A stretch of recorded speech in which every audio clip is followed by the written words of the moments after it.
Greetings viewers, welcome back today to another video on this channel. In this video, I want to be looking at a book which I really wanted to review. It's been a long time since I really wanted to review this book. I had personally also just started reading this series and it's amazing, it's beautiful, and I would love to recommend it to you guys. So without any further ado, let's begin.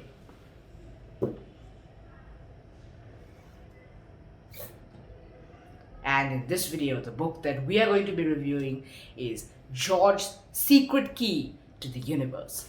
Now, before I jump into this book, I wanted to talk about... Wait. Wait. I've already done this book. That's a little bit awkward. You can go now, yeah, go. But, wait a minute, I think I have a solution to this. Yep, here it is. We're going to be talking about George's Cosmic Treasure Hunt, written by Lucy and Stephen Hawking. So, in this video, we're going to be looking at George's Cosmic Treasure Hunt, which is a book in the continuation of the George's Secret Key to the Universe series, written by Lucy and Stephen Hawking. So in the previous video when I reviewed the first part, I'll link it down in the description. Over there I had explained to you who Stephen Hawking was.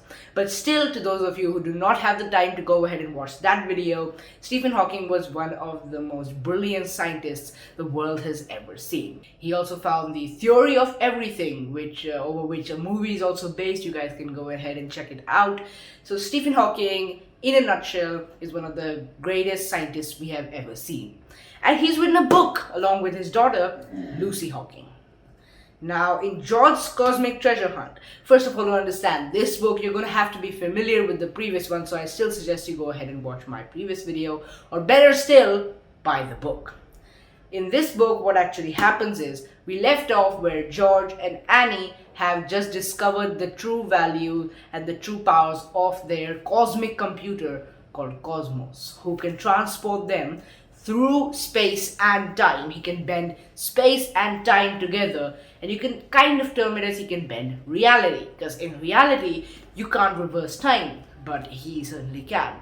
So they managed to get to several different places outside in the solar system and are able to watch the life of a star through sped up time stamps. Now, what had happened in the previous book was the villain of the book, the person who hated everybody, Dr. Reaper, he ended up using some crazy mechanics on Cosmos, and as Cosmos tried to bring Annie's father, Eric, back through a black hole by reversing time, he was blown up and he could no longer work. So it picks up, this book continues directly from there.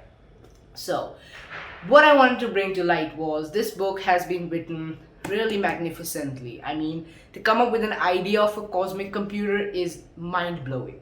So George comes to know that Annie is now going to be moving to, well, how do I say this? She's going to be moving to New York. Yeah, she was moving to America, and George was distraught since he was never going to be able to understand all the secrets of the cosmic universe that he wanted to discuss with Eric, all of the ideas that he wanted to discuss with Annie. All of his hopes and dreams just blew away like dust, like sand, because those were his lifelines to the scientific universe. Annie's whole family was that lifeline, and it was about to be broken. So George was really angry, he was really sad. But still, there's not much we can do right now. Can we please get the book disposal out real quick? Thank you. Alright, so now that the book has been placed back there, what we're going to be talking about is how George copes up with his distraught and sadness. So he comes to know that Annie is inviting him to America, and he's really happy. He calls his granny, who tells his parents and kind of forces them to let her take him to America. And as she goes to meet up with her friends who were also there, he goes to Annie's house. Now she kind of discovers that Cosmos could be reloaded. He could actually be rebooted. He could actually be brought back to life. And she claims to have heard messages from aliens. Yes, extraterrestrial life, the things that have come all the way from over thousands of years ago. People have spotted aliens from a long time before. The discussions, the controversies, yes, she spotted extraterrestrial life. And due to that little monologue of what I just said, you can understand how hard it was for George to believe that. It's divided into two categories. One, the people who think that space and extraterrestrial lives, all of that stuff is not real. And next we have the people who believe that all of it is real. So people are actually torn between the two, and people really don't understand what to do. So some people are neutral, like they might be, they might not be. And those are the people who I feel are the smartest. Because leaving it up to chance and trying to find it out, not trying to set on one of these two positions is kind of a nice idea. So Annie and George, still it was hard for them to believe that this had actually happened. But anyway, since they were kids and their imaginations were higher than those of adults, they were ready to believe all of it. So Annie claims to have found different clues that pieces up to a puzzle to take them into outer space, and if they do not come, Earth will inevitably be destroyed. So they go through the help of their newest friend, who is a computer genius, and he is awesome, like someone like me. His name is Emmett. He's a new person, a new character introduced into the story, so these are the three kids who'll have the adventures. Emmett manages to reboot Cosmos, and well, Cosmos becomes a little bit of a teenager. Yeah, he kind of reverses his own time. Basically what happens is, first of all, he's talking in binary, which is the language like 01011 0101111, basically the language that computers understand. Whatever value you input into a computer, it gets changed into the values of 0101011010 in whatever pattern you convert the letters into binary digits. So he started spewing out binary letters and he was trying to converse with them. That did not work. So Emmett manages to reprogram him to the age of a teenager, and it was hard to converse with him. At that point, he was not listening. He had mood. Things went wrong. So anyway, they managed to convince him into sending them into outer space. So with Emmett puppeteering Cosmos, they went on to a mission to find a treasure hunt in space, a cosmic treasure hunt. So as I always say in all of my videos, if I give out the whole details of the book, it really destroys the excitement and the enjoyment you'll find while reading it. So my recommendation is pick out this series right now. It's a really, really interesting series, and I guarantee you're not going to be bored at all, because Stephen Hawking has provided his little facts in between, and by little facts, I mean things like this. Things like the Drake equation.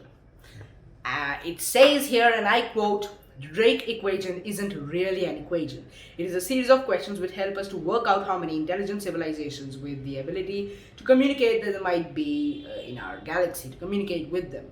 It was formulated in 1961 by Dr. Frank Drake of the SET, is that an I or an L?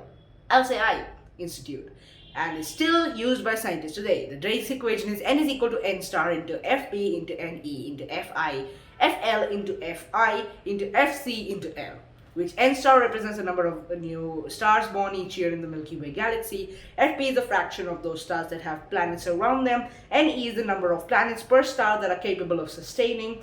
Fl is the fraction of planets in the Ne where life evolves. Fi is a fraction of habitable planets with life where intelligent life evolves.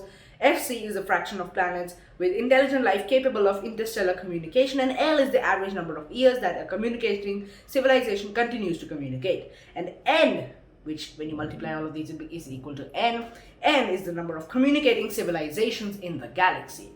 Yeah, this book isn't going to be boring at all. So guys, thank you so much for watching this video. I really appreciated that you came here to click on this video. Since you're here, I would like you to check if you're subscribed, because nowadays YouTube has been unsubscribing from many users nowadays, and had you previously subscribed to me, your subscription could be gone. So from certain users, YouTube has been deleting subscriptions. So make sure you're subscribed and make sure you hit the notification bell. I'm not going to force you guys. I can sit here and tell you to give likes and subscribe, but it's all your choice. And make sure you give this video a like. Having said that, yeah, give this video a like. That is also up to you. So guys, thank you so much for watching this video. If you like this video, make sure you leave a comment telling me how much I can improve it and what all things you think I could have said and I missed had you read this book. So thank you so much for watching this video, and I'll see you next time. Till then, keep reading, stay safe, stay bookish.